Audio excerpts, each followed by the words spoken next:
শেখ হাসিনা আসলে আসলে কি কি ঘটবে, অনেক কিছুই ঘটবে যা আমরা কল্পনাই করতে পারতেছি না। আর এইবার আসে সেনাবাহিনীতে কি, আপনি খুবই জটিল একটা প্রশ্ন ফেলে দিয়েছেন। বাংলাদেশ সেনাবাহিনীতে কি করবে, নৌবাহিনীতে কি করবে, বিমান বাহিনীতে কি করবে? শুনেন, যতই আমরা গালি দিই সেনাবাহিনীকে, আমাদের তো মিনিমাম তো দেশপ্রেমিক মানুষ আছে তো, তাই না? কমপক্ষে তো একটা অবস্থান আছে, যদি 100 জনের মধ্যে অন্তত 20 জন তো আওয়ামী লীগের পক্ষে আছে, 20 জন তো মুক্তিযুদ্ধের পক্ষে আছে, সবাই তো আর জামাত হয়ে যায় নাই। ওদের কিন্তু দাঁত কামড় দিয়ে তারা পড়ে আছে। আর আপনি ভালো করেই জানেন, সেনাবাহিনীর বিদ্রোহ কিন্তু বেশি দিন চাপায় রাখা যায় না, সেই জন্য কিন্তু বছরে সরাইছে। এই ওয়াকার সাহেব পরিবর্তন হোক না, শুধু যারা তারেক রহমান আনবে তাকে তো যেতেই হবে, ওয়াকারকে তো হি মাস্ট গো, তাকে তো যেতেই হবে, আজ না হোক কাল তো যেতে হবে। আর আর তখন কি করবে? আর যে কোনো সময় যে কোনো কিছু ঘটে যেতে পারে।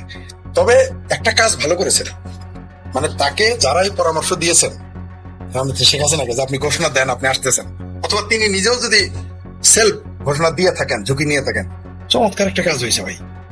আপনি বিশ্বাস করেন পুরো বাংলাদেশ হ্যাঁ, বাংলাদেশ যতই চাপাচাপি, মানে যারা যতই চাপাচাপি করুক, যতই চাপা মারুক বিএনপি জামাত হেফাজত আমার বাবির পোলা সহ, ভিতরে ভিতরে কিন্তু তারা, তাদের পায়ের নিচে মাটি নাই।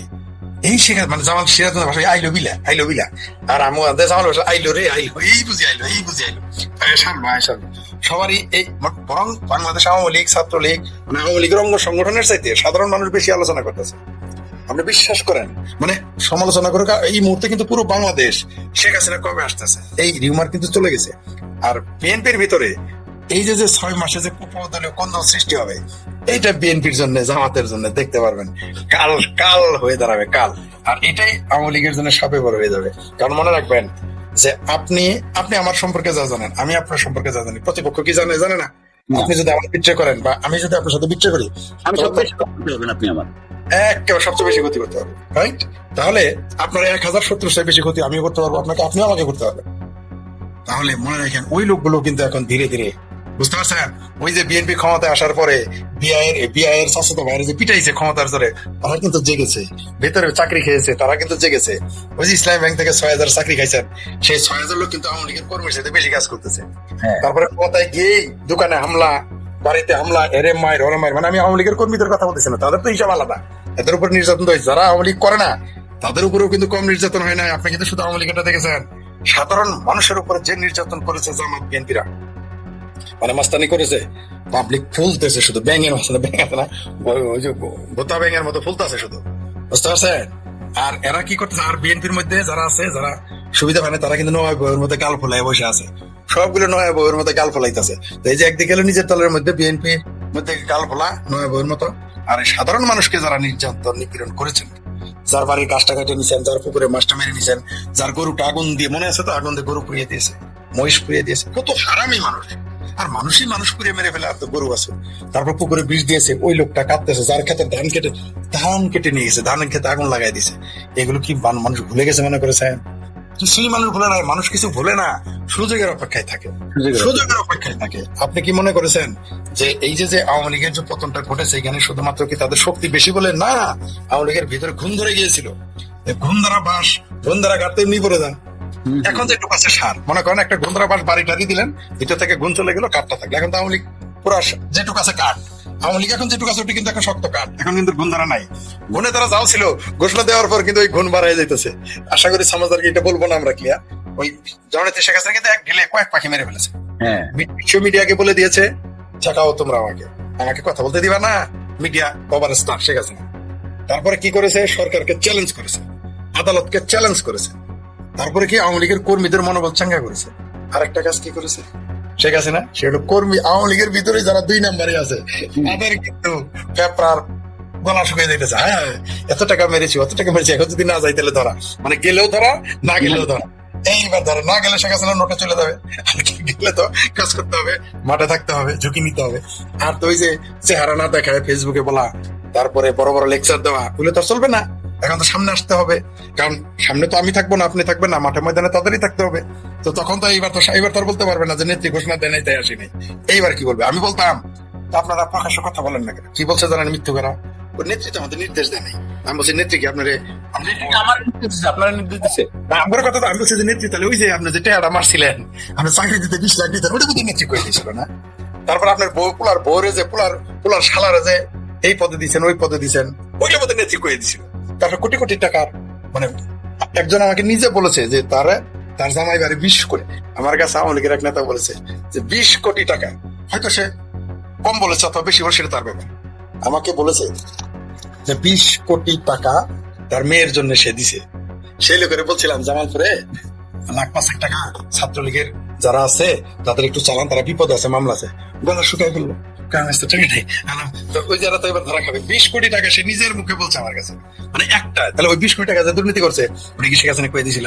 আমি বলছি যে শেখ হাসিনা সব কয়ে দিয়েছিল আপনাদের, তাই না? শেখ হাসিনা আপনাদের বলছিল তোমরা দলীয় কোন্দল করো, শেখ হাসিনা আপনাকে বলেছিল উপদলীয় কোন্দল করো, শেখ হাসিনা আপনাকে বলেছিল যে ভাবে কম দাও, সব ওইগুলো কয়ে দিয়েছিল, তাই করছিলেন। কন্ট্রাক্টরি, ঠিকাদারির ব্যবসা, চাকরির ব্যবসা, তারপরে কি আরে বেগম পাড়া কেনাডা, বেগম পাড়া শেখ হাসিনা কয়ে দিয়েছিল, সুইস ব্যাংকে টাকা রাখার কথা বলছি। মানে সবকিছু যখন নেতৃত্বের প্রশ্ন, ঝুঁকির প্রশ্ন, নেত্রী এইবার তো নির্দেশ দিয়ে দিছে, এইবার তো নির্দেশ না, নেত্রী নিজেই বলছে আমি আসতেছি। এইবার যাবে কোথায় শোনা?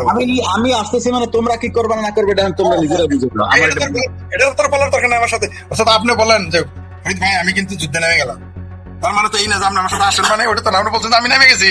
আপনি কই বক্তব্য পরিষ্কার বলতে হবে। আর বলে দিছে যে আমি তো ডিসেম্বরে আসবো, অলরেডি যেগুলো যাও 2-4টা চিঠা থাকবে ওগুলো চলে যাবে। ভালো, আমার মতে ভালো হয়েছে। ভালো, আমি তো জানতে শেখ হাসিনা এখানে এক ঢিলে কয়েক পাখি মেরে ফেলেছে।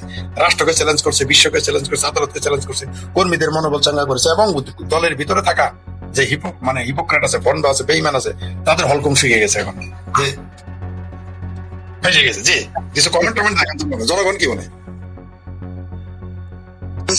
আমি একটু আপনার একটা কথা বলে দিই, সেটি হচ্ছে পুলিশ, আর্মি, বিডিআর বা এই যারা একসাথে ট্রেনিং করে চাকরি করার যাদের বিষয় হয়েছে, তাদের মধ্যে কিন্তু একটা বিষয় থাকে। সেটি হচ্ছে ব্যাপারটি এরকম যে আমি, আমার সাথে আমার ব্যাটসম্যান এখানে দাঁড়ানো, আর সামনে যে শত্রু সে আমার আপন মায়ের পেটের ভাই। আমি কিন্তু বাঁচানোর জন্য আমি কিন্তু আমার ভাইয়ের, এটা ফোর্স এরকমই, এভাবেই ফোর্স চলে। এই যে কেউ বলে মানে সরকার বলে 44 জন, কিন্তু আপনিও খুব ভালো করে জানেন, আমিও খুব ভালো করে জানি 44 জন না, যেটি আমরা 3000ও না যেমন তেমনি আবার 44 জন না, কিন্তু এক্সাক্ট যে তথ্যটি সেটি এখন পর্যন্ত যেটি পাওয়া গেছে সেটি হচ্ছে পুলিশ মারা গেছে 753 জন পুলিশ, যেটা আমার কাছে যেটা এখন পর্যন্ত যতটুকু অথেন্টিক আছে 753 মানে 750 পুলিশ কে হত্যা করা হয়েছে, এবং অনেক পুলিশকে মেরে পুড়িয়ে দেওয়া হয়েছে, মানে তাদের আর মানে এই যে সে ভিডিও আছে। এই পুলিশ বাহিনীর কিন্তু একটা ব্যাপক ভয়ঙ্কর একটা ক্ষোভ এই যে জুলাই বিপ্লবী বলি, আপনার জুলাই বিপ্লবী তো মূলত তো জামাত। সুতরাং এটার উপরে যদি আপনি কিছু আলোকপাত করতেন। এবং কথাটা বলেন পুলিশের কথা, আপনার কাছে কত 750+ বললেন? আমার কাছে প্রথমে তথ্য এসেছিল, এটা আমাকে বলেছিলেন ইউকে থেকে একজন, তিনি সামরিক ব্যক্তি। অনেকদিন পর, পরশু দিন নাকি কালকে, তার অনেকদিন পর কথা হয়েছে আবার।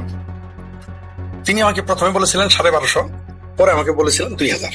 এটা তার কাছে, কারণ একটা দেশের কথা নাম কিন্তু এই দেশে কেউ বলে না। অর্থাৎ এই দেশ, এই উপমহাদেশটা ভাগ করছে কে?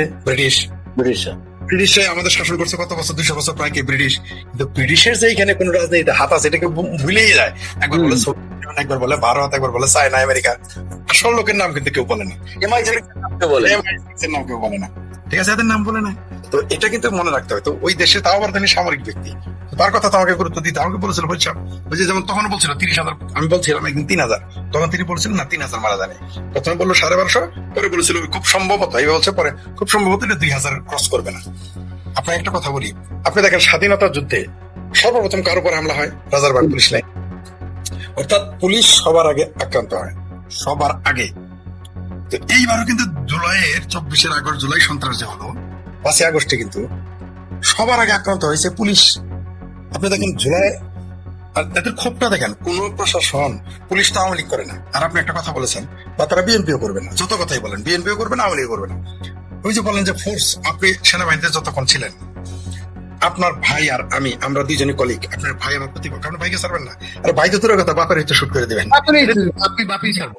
এটা আপনার চাকরি রুলস, এটা আপনার আপনি ওইভাবেই শপথটা নিয়েছেন যে যুদ্ধের ময়দানে আপনি আপনার কলিগ যারা থাকবে, তার সৈনিক, তাকে আপনি রক্ষা করবেন, আগে পরিবার করবেন না। এটাই স্বাভাবিক, এটাই স্বাভাবিক। পরিবার, ওই আমার পরিবার, রাইট। সেই তখন আপনার একটা বাহিনী, তখন সেটা পুলিশ হোক, আর্মি হোক, যে কোনো বাহিনী হোক, এটাই নিয়ম।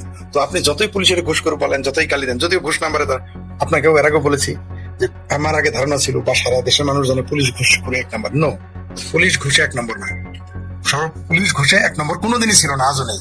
পুলিশ 3 বা 4 হয়, মানে থার্ড বা ফোর্থ, ফার্স্ট সেকেন্ড থার্ড হয় রেল, শিক্ষা আর বন। রেল, শিক্ষা, বন, এরা 3 জনে ফার্স্ট সেকেন্ড থার্ড হয়। প্লিজ আজ পর্যন্ত পুলিশ নিতে পারে নাই। যদি পুলিশকে আমরা সারাদিন গালি দেই, যে সেই পুলিশ, যে পুলিশ আমাদের স্বাধীনতার সময় আগে আক্রান্ত হয়েছিল, এইবারও দেখেন আপনি পুলিশকে মারলেন কেন? মানে পরিকল্পিত ভাবে যে একটা বাহিনীকে তার মেরুদণ্ড ভেঙে দেওয়ার জন্য এটা করেছে, এটা কিন্তু বোঝা যায়। আপনার পুলিশের সাথে ক্ষোভ থাকলে একটা থানায় থাকবে, 2টা থানায় থাকবে, 600 থানাতে আপনি হামলা করেছেন কেন? দালমে কুস্তো কালা হায়। তারপর আপনি তাদের মেরেছেন, ঝুলিয়ে রাখবেন কেন? তারপর আপনি একটা নারী, তাকে আপনি চালিয়ে তার বাচ্চা পেটে বলা করে মেরে ফেললেন কেন? আর পরিকল্পিত ভাবে একবারে 5,000 লোক কিভাবে 5,000 লোক যাবে কেন থানা আক্রমণ করতে? তার মানে আগে প্ল্যান করা ছিল, অবশ্যই প্ল্যান করা ছিল, হয়তো এটা হয় নাই। তো পুলিশ তো এটা ভুলে যাবে না, আপনি যত কথাই বলেন। সম্ভবত সেই কারণে আজকে তাহলে আপনাকে একটু তথ্য দিই, মানে একটু খোলাসা করি। আমাকে কিন্তু বাংলাদেশ থেকে যিনি বের হয়ে যেতে সহযোগিতা করেছিলেন, তিনিও কিন্তু একজন ঊর্ধ্বতন পুলিশ কর্মকর্তা। নিজেরই তখন যান তখন তার হাতে। কিন্তু ওই লোকটা যদি সহযোগিতা না করতো, কারণ আমি তোর ভিতরের ঘটনা জানি না, কিভাবে আমি চলে যাব, ওনার পরামর্শ আর আমার উপস্থিতি বলে যে এটা আপনাকে পরামর্শ দিলাম, এইভাবে আপনি চলে যান। আপনি কি জানেন ওই টিকিটটা করে দিয়েছিলাম আমাকে একজন, কারণ আমি কিভাবে টিকিট করবো? আমার কাছে তো কিছুই নাই, ফোন টোন কিছু নাই আমার কাছে, আমি তো সিঙ্গেল, তাই না? তো আর আমি তো ফোন, তখন তো আমি ডিভাইস অনলাইন ইউজ করি না, আমি তখন আরে কি বলে, আর স্মার্টফোন ইউজ করি না, কারণ আমার লোকেশন ট্র্যাক হয়ে যাবে। আমি তখন অন্য নাম্বারে বাটন ফোনে চলতেছি। ওই লোকটা আমাকে টিকিট কেটে দিয়েছিল, বুঝছেন? তাহলে তো আমি যেতে পারতাম। কেন পুলিশ এটা করেছে আমাকে? আমি তো আওয়ামী লীগও করি না, এমনকি তার আমি আত্মীয় না। কেন করেছে? যে আমি নিবেদিত একটা মানুষ, আমি মুক্তিযুদ্ধের পক্ষে। তিনি আমাকে ব্যবস্থাটা করেছিলেন, কেউ কিন্তু খোঁজ নেয় নাই। ওই একটা, সে কিন্তু নিজে আত্মগোপনে পালিয়েছিল, তিনি আমাকে সহযোগিতা করেছেন। কেন করেছেন? কারণ পুলিশ জানে যে এই ফরিদেরা যদি বেঁচে থাকে, তারা একদিন কথা বলবে। এই শেখ ফরিদেরা যদি থাকে, মুক্তিযুদ্ধের পক্ষে কথা বলবে। এই আওয়ামী লীগ প্রশ্ন বলে নাই, কিন্তু সে চেয়েছে যে অন্যায়ের প্রতিবাদ করবে, সেই হিসেবে এটা সহযোগিতা করেছে। তারপর সে অন্য কাহিনী, অন্য বলা যাবে না এখানে এখনো কিভাবে আসছে, আপনাকে কিভাবে আত্মগোপনে চলে গেলাম। আপনি একটা জিনিস খেয়াল করেন, এই পুলিশ বাহিনী যখন তার সুযোগটা পাবে, যার সামনে তার কলিগকে চালিয়ে দিয়েছে, আপনি কি মনে করেছেন সে ছেড়ে দিবে? তার বাইরে মারলেও ছেড়ে দিত। বাইরে মানে হ্যাঁ, শোনেন একটা কথা বলি। আমার এক বন্ধু ছিল, তখন আমি ময়মনসিংহে থাকি। সে ক্ষমতা দাপটে, সে জাতীয় পার্টির আমলে ক্ষমতাশালী ছিল, বিএনপির আমলে ক্ষমতা ছিল, খুবই ক্ষমতাধর। সে পুলিশের সাথে খারাপ ব্যবহার করতে। এখন ময়মনসিংহের লোকগুলো যারা আমার বয়সী, তারা এটা বুঝে ফেলেছে কার কথা বলতেছে, বা আমাদের সময়ের, মানে আপনার 90 দশকের একটা জেনে গেছে। আগে করতো জাতীয় পার্টি, মানে ছাত্র সমাজ, তারপরে ছাত্র দলে যোগ দিয়ে বিরাট বড় নেতা, বুঝতে পারছেন তো? সে পুলিশের সাথে খারাপ ব্যবহার করে। আমি বললাম, আপনি তুমি এরকম করো কেন? আমরা তো আগে আমাদের সময় তুমি বলতাম, তুমি এরকম ব্যবহার করো কেন পুলিশের সাথে? কি হবে? পুলিশের পকেট থেকে সিগারেট নিয়ে নেয়, পুলিশের পকেট থেকে টাকা নিয়ে নেয়, কল্পনা করতে পারেন আপনি? মানে ভাবটাই তার আলাদা। সে ক্রিমিনালদের সাথে থাকে, ক্রিমিনালদের ছাড়াই নিয়ে এসে জোর করে। এবং কি আমার সামনে একদিন একটা পুলিশের এরকম কলার ধরে ফেললো, আমি তখন সরাসরি তাকে বাধা দিলাম। আপনি একজন পোশাক পরা পুলিশের গায়ে হাত দেন, ফাজলামি করেন?